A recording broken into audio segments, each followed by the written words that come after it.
ఈ రాష్ట్రంలో 42% బీసీలకు రిజర్వేషన్ ఇవ్వాలని చెప్పి ఈ రాష్ట్ర ప్రభుత్వం తలపిస్తే బీఆర్ఎస్ ఎన్నడూ కూడా దాంట్లో భాగం కాలేదు. ఇవాళ సిగ్గు లేకుండా కరీంనగర్లో మేము 14వ తారీఖు నాడు ఇలా బీసీలకు సంబంధించి మేము బహిరంగ సభ పెడుతున్నామని చెప్పి మాట్లాడుతున్నాం.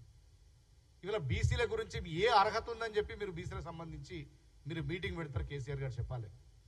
ఇలా పెద్ద జోక్ ఇంకోటి ఏంటంటే నిన్న కేసీఆర్ గారు ఫామ్ హౌస్లో ఒక నలుగురితోటి సమావేశం పెట్టుండి దేని గురించి కరీంనగర్లో బీసీ సభ గురించి. ఆ నలుగురిలో ఒక్కరు కూడా బీసీ లేరు.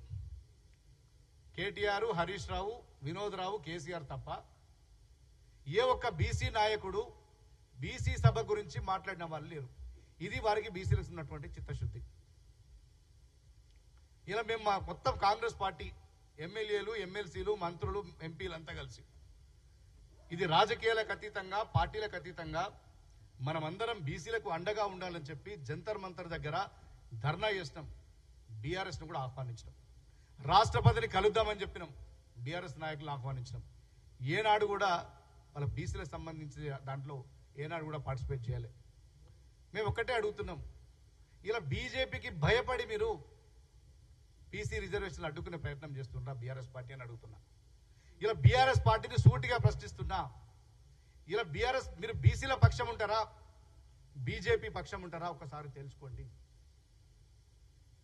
ఇంత మంచిగా మేము చేస్తున్నా కూడా ఏనాడు చేయకుండా ఇవాళ మేము రాష్ట్రపతి అపాయింట్మెంట్ కావాలి, కరీంనగర్లో బీసీ మీటింగ్ పెడతాం, ఒక చిత్తశుద్ధి లేకుండా ఇలా బీఆర్ఎస్ నాయకులు ప్రవర్తిస్తున్నారు. ఇలా మీకు దమ్ముంటే ఢిల్లీలో ధర్నా చేయండి. ఇలా కాంగ్రెస్ ప్రభుత్వం బీసీల కోసం చేయాల్సిందంతా చేసిన కులగణన చేసినాం.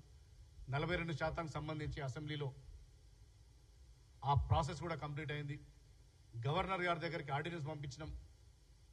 ఇక్కడ ఏ సందర్భంలో కూడా బీఆర్ఎస్ ఇక్కడ కలిసి రాలేదు.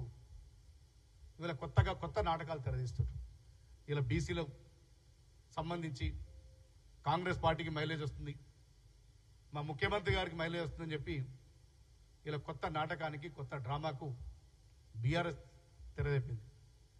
మీరు ప్రతి సందర్భంలో కూడా మీరు అధికారంలో ఉన్ననాడు, మీరు ఉద్యమం నడిపినాడు కూడా ఎప్పుడు కూడా మీరు బీసీలను చేరదీయలేదు.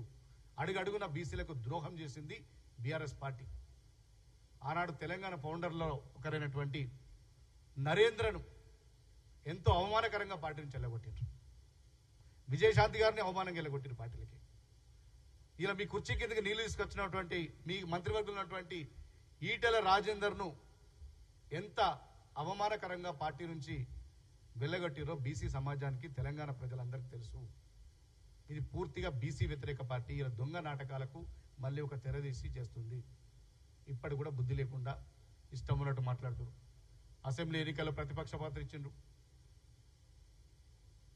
అసెంబ్లీ ఎన్నికల తర్వాత జరిగిన పార్లమెంట్ ఎన్నికల్లో మీరు అధికారం ఉన్న నాడు ఏం చేయలేదు, ప్రతిపక్షం ఇస్తే కూడా మీ పాత్ర సరిగ్గా నిర్వహిస్తలేరని చెప్పి,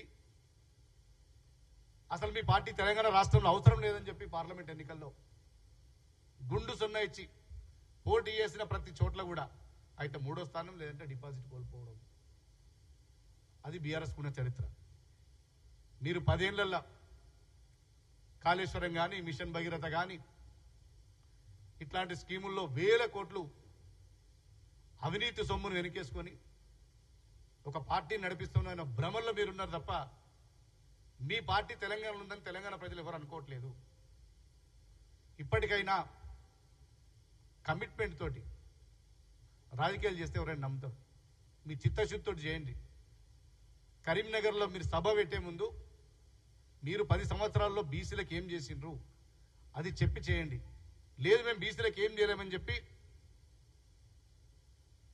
మొత్తం అందరు కూడా ముక్కునాలకు రాసి క్షమాపణ చెప్పి అప్పుడు మీరు సభ పెట్టండి. ఎవరైనా కనీసం మీ పాపం కొంతైనా పోతుంది. ఇలా బీజేపీ నిలదీయరు, రాష్ట్రపతిని అడగరు, ప్రధానమంత్రిని అడగరు. వాళ్ళతోటి లాలూచి రాజకీయాలు, కుమ్మక్కు రాజకీయాలు, పార్టీని ఎప్పుడు విలీనం చేద్దామనే ఆలోచనలు తప్ప ఇంకొకటి లేదు. దయచేసి ఇప్పటికైనా తెలంగాణ ప్రజలు ఎవరికి చిత్తశుద్ధి ఉంది దళితుల పట్ల కానీ బీసీల పట్ల కానీ ఆలోచన చేయాల్సినటువంటి సందర్భం వచ్చింది. ఇట్లాంటి బీఆర్ఎస్ పార్టీకి ఇట్లాంటి ద్రోహం చేస్తున్న పార్టీలకు కర్రుగాల్చి వాత పెట్టాల్సిన అవసరం ఉందని చెప్తూ నేను సెలవు తీసుకుంటున్నాను. Thank you.